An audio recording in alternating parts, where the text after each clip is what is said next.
From WFRV TV, Local 5, serving Northeast Wisconsin, including Green Bay, Fox Cities, and the Lakeshore. This is Newsmaker Sunday. Good morning and thank you for joining us for Newsmaker Sunday. I'm Tom Zalaski. Our population is aging and there seems to be more strain on caregivers than ever before. And joining us this morning to talk about caregivers is Terry Bradford and Josh Tice, who are co-chairs of the Brown County Caregiver Coalition. Morning, both of you. Nice to have you here today. The Brown County Coalition for Caregivers. So what is it? What do you do? You want to take that one, or do you want me to? Go ahead. Okay, so the Brown County Caregiver Coalition is comprised of a number of businesses throughout the community. We even have a couple of retired people who have joined the coalition over the years. They're former caregivers who are no longer in that active role as a caregiver, and they're now join us at the table. We have a couple missions and values. It's really to create an awareness around who a caregiver might be. That's one of the biggest struggles we see, is that people don't see themselves as a caregiver. I certainly didn't. I was taking care of mom and dad. I wasn't a caregiver. So helping families recognize that they are a family caregiver. We've got some advocacy efforts that we work around too, to try to change things for caregivers so they have the support that they need. And we provide education to our caregivers in the form of events throughout the year. And then we have a caregiver support group that the coalition supports as well. Now, Terry, you are a specialist with the Aging and Disability Resource Center of Brown County. What is your specific job? What do you do there? Honestly, I feel I have the best job in the world. My job, I'm a caregiver specialist for Brown County ADRC.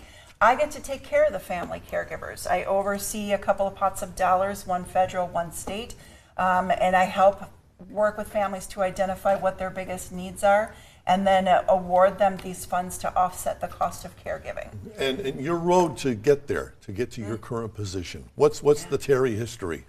Ooh, the Terry history. I was in property management for a while. I did senior housing for a while. I got into the ADRC as a volunteer calling bingo, and they had a position opening. I wanted to get out of senior housing. I started as a receptionist and moved into programming and prevention, and then this caregiver role went full time, and so did I.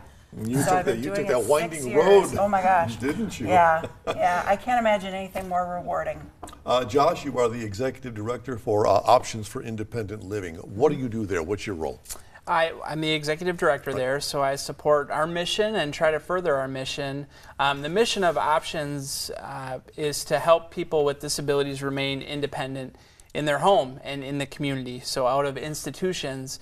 And a lot of that involves supporting caregivers in helping people and supporting caregivers in identifying their own burnout and their own needs, providing them with resources and equipment that can make caregiving easier. So we serve northeastern Wisconsin, so we get into 17 counties throughout northeastern Wisconsin. Tell me what it means when you say that you are providing helping caregivers get to wellness. What does that mean? Well, I think Terry touched on one of the first things. It's important for people to identify that they're a caregiver. Not everyone does. They think of it as just helping out a loved one or a family member, but over time that can really start to weigh and that adds up. So we try to provide resources that maybe are free events, maybe it's informational booths, resources, vendor fairs, that we can get people connected with the right resources. Because a lot of times we often hear, gosh, I wish I would have known about this resource sooner, or now that I know about this, it's going to make X, Y, or Z so much easier when I'm caring for my loved one. So really it's about building awareness to the many resources that are available in Brown County and in Green Bay. And I think for a lot of families too, they're so overwhelmed with the day in and day out tasks of caring for their loved one that they don't know where to go for resources or who to call or who to connect with. And I hear that an awful lot with, what do you mean you do that? You do that too? Or, oh, this is what I need. Well, have you called Josh over at Options for Independent Living? And we're able to make those community connections for those caregivers too, so they get the support and the resources that they need. Now later on, I want to get into some specifics, but Who generally are these caregivers, and who are they caring for? Well, Wilder Foundation, they have this tagline that says, you call it, we call it. You call it mowing the lawn, we call it caregiving. You call it taking dad to church, we call it caregiving. So the way that we define caregiver or caregiving is anyone who is taking care of family member, friend, neighbor. It could be a spouse, it could be a sibling, it could be adult child with disabilities. I mean, any relationship, you're bound to find a caregiver. We're all going to be caregivers. It could be aging parents. I mean, you name it, there's a caregiver involved. We are back with more with caregivers right after this, so please stay right there.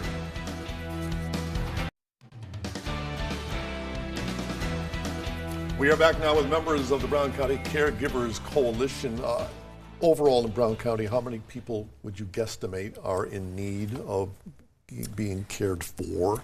I looked up earlier, and in 2022, we had over 30,000 family caregivers that identified themselves as caregivers. As in Brown County. caregivers. As caregivers. And, identifying themselves is probably the biggest kick, because there's probably closer to 50 by the time people who they don't identify as caregivers, their sons, their daughters, their sisters, whatever, if they would identify themselves as caregivers too, we would see that number drastically increase, I believe.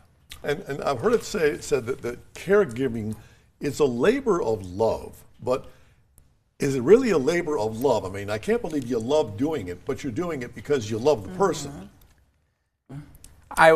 Yes, and I think a lot of people, it starts small and then it starts to grow over time. And I think that as a coalition, that's one of our missions, is to help people, bring awareness that they're providing caregiving. But a lot of our events involve respite opportunities for those caregivers, because that's one of the things that we struggle with a little bit as a coalition. Caregivers are extremely busy. Usually they're working a full-time job and caring for someone. So, breaking away in the middle of the day to be able to go learn information or get resources can be challenging. So we try to mix up the platforms that we offer our services through, whether it be virtual meetings or we partnered, one of the organizations that's a part of our coalition runs an adult day program, so they offered respite so caregivers can come in and take the person they're caring for to respite while they get some education resources. Some people out there may think that they're all alone in this. Nobody else is in my situation. But there are so many instances. Give me some specifics here. The nuances. An adult son or daughter just stopping by to check on your parents. You're a caregiver.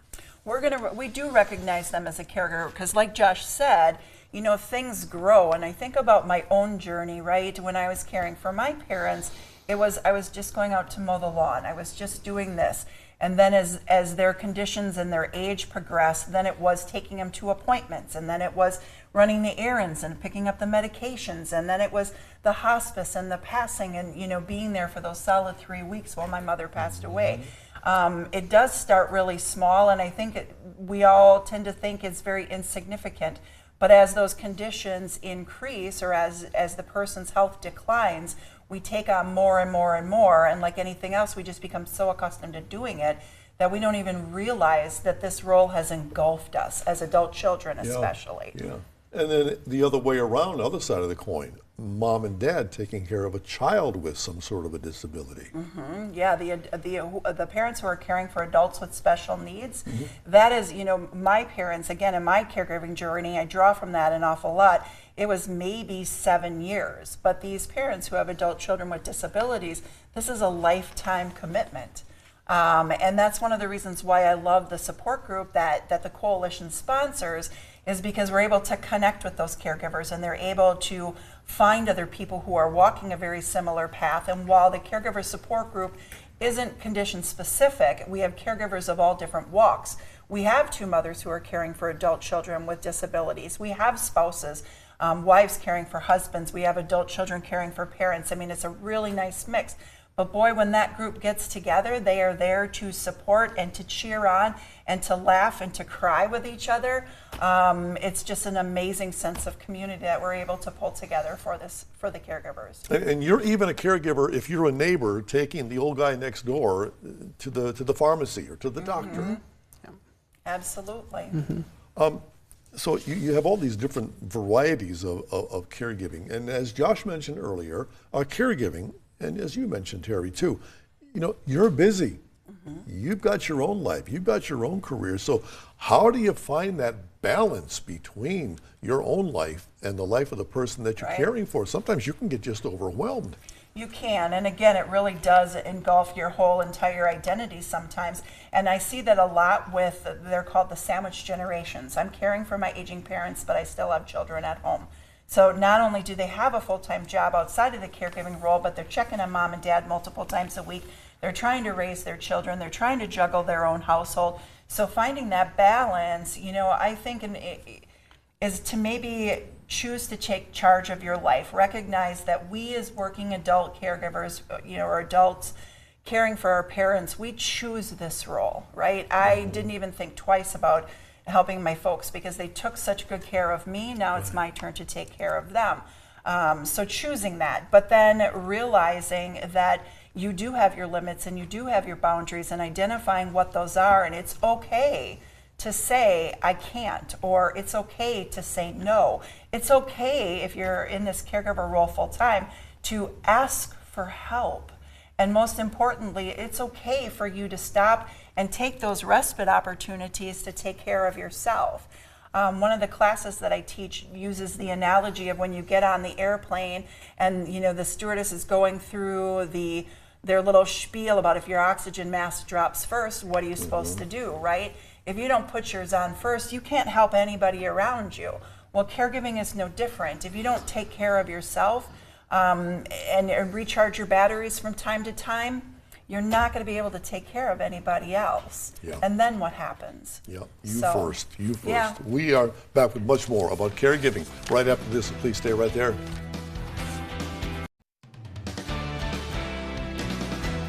Well, welcome back. Our topic this morning, caregivers and giving the caregiver a hand. We talked about the different roles that a caregiver plays. I thought about this morning. Is it okay to get mad? Well, you're human, Yeah. so yes. And if you do get mad, you do get frustrated. Okay, you sometimes would want to lash out. What do you do to pull yourself back to go, wait a minute, they didn't do anything to me. I'm just overwhelmed. I think we see that a lot, and correct me, I don't know where you see it, but I see it most with families who are caring for a loved one with dementia. And the repetitive questions and over and over and over again. And I think that's the education piece, right? That, it's not your loved one who's doing this intentionally to drive you crazy, it's the disease. And knowing, again, setting those boundaries, setting those limits, making time for yourself to recharge your batteries.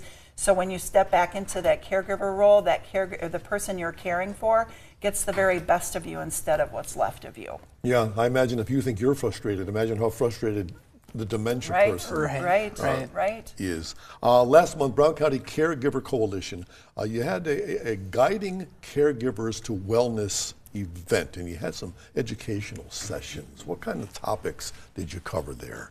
It's been a while since we've been able to do that in person. We had a lot of different topics. We had the art of asking for help, right? As caregivers, we think we have to do this all on our own.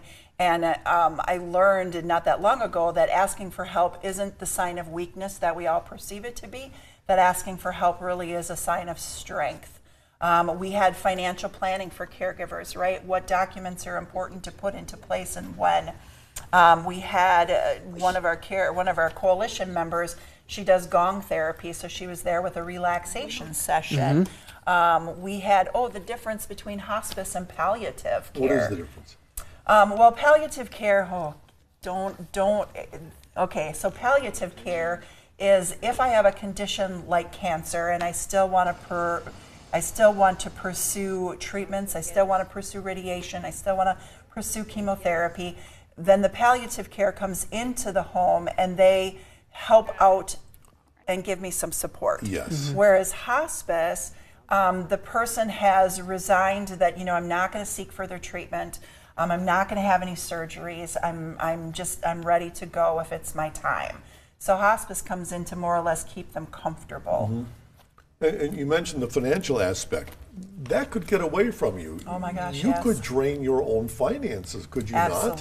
Absolutely. And we do see on average, there was a recent study that I was introduced to that on an annual basis, family caregivers, especially those adult children with aging parents, are kicking in easily $5,000 to $7,000 a year towards that care, because they're picking up depends, they're picking up groceries, they're picking up. So if you don't have that financial aspect in play when you step into this role, that's one of the presentations that I offer is, what are your finances? Who's counting on your income? Are you looking at taking stepping down from full-time to part-time, and what does that do to your family income? What does that do to your retirement savings? What does that do? All these questions start bubbling up, and the last thing we want to do is see somebody regret that decision because they spent every last dime and now they're in a hole themselves because we didn't plan. You had another segment, communication tips for dementia caregivers. What are you telling these people? Well, that was Heather Flick. She's also at the ADRC with me. She's our dementia care specialist. And, again, it's about understanding the disease, what our loved ones can and cannot do, what they do and do not recognize. She walked through them with a variety of things, like if they're sundowning, or if they start talking about parents who have passed away and I really want to see my mom, or I want to go home, how to redirect that person to still preserve their sense of self, their sense of independence, without patronizing them or without telling them maybe the hard truths. Well, your mom passed away 20 years ago. It's, you don't want to traumatize them with that information, but tell me about your mom. What color was her hair? What's your favorite memory about your mom? And still leading them in a different direction without, I don't know how to say what I'm... Without telling the truth. Therapeutic fibbing is another term that's thrown around in the dementia world, where, if you want your children to come home from school, you're not going to tell them, well, I am your child, I'm all grown up. You're going to give them not necessarily, I shouldn't be explaining this because I don't know how. No, but that's okay. Edit that out. Going into their world and just going into their world and following through, just being present with them and not making those corrections that can sometimes escalate a situation. Just go into their world. I think a lot of people were just thrilled and breathed a sigh of relief when you said therapeutic fibbing. Yeah. It's okay, folks. I believe that's we a teeth wrap of up snow. right after this. Just edit the whole thing out. Back now with Terry Bradford and Josh Tice from the Brown County Caregiver Coalition. We're talking about caregiving here. What's the number one complaint or concern you hear from caregivers? Maybe they don't complain, but they're just... I would say caregiver shortage. So there's not enough caregivers, professional caregivers, or people that are caregivers that don't realize it. But I think that's probably the number one thing, is finding respite, because there's not a backup to take over for you, is the number one complaint that I hear. I think the other thing, maybe a feeling of isolation or not being able to get connected. And that's why the Caregiver Coalition really exists, is to connect people with resources. And I know Terry runs a mug club that's a collection of caregivers, and they tour through different resources in the area, and they tour through options. But it's just as much about what they're connecting with each other versus what they're learning from the place. It was really cool to see that group of caregivers kind of find that respite time and connect with each other. But I would say the caregiver shortage and lack of backups or people to lean on when you're feeling burnt out. What do you do when you're stressed and you're about to go over the edge? Who do you contact? Where do you go? What do you do? In all honesty, I'm going to say call the ADRC. I mean, we are really one-stop shop. for anybody in our community over the age of 55 or 60, to help connect them with those resources. But again, if you can get connected to the resources, not only are you getting connected to the resources, you're getting connected to the grants or the funding or the support groups or the classes or the education. So I honestly tell people all the time that the ADRC, for whatever reason, is one of the best kept secrets in town. Call the ADRC. We can get you connected to whatever resources that are out there to help you. And at what point do you reach when you say, I can't do this anymore? What's the point where you say, this person has to go to hospice or assisted living because I can't do this? That's a big struggle for a lot of the caregivers that I work with, because I promised them, I would never put them in a home. I promised them I would always take care of them. Yeah. And the realization that you are still taking care of them, even if you put them in an assisted living. Your role as caregiver is to make sure that they're getting the care that meets their need. And sometimes that needs exceeds our experience, our training, our abilities. And if that means putting them into assisted living, we are still taking care of them. It's just not us doing the majority of it. What did we call that lie? Therapeutic fibbing. Therapeutic fibbing. We will leave it with that. Terry, Josh, thanks so much for being with us this morning. Thanks for having me. Thank Very informative, much appreciated. And if you have a newsmaker in your town who you think we should have on this program, let us know about it. Send us an email to tips@wearegreenbay.com, or you can message us on Facebook. And be sure to join us once again Sunday morning at 7. Until then, have a great day.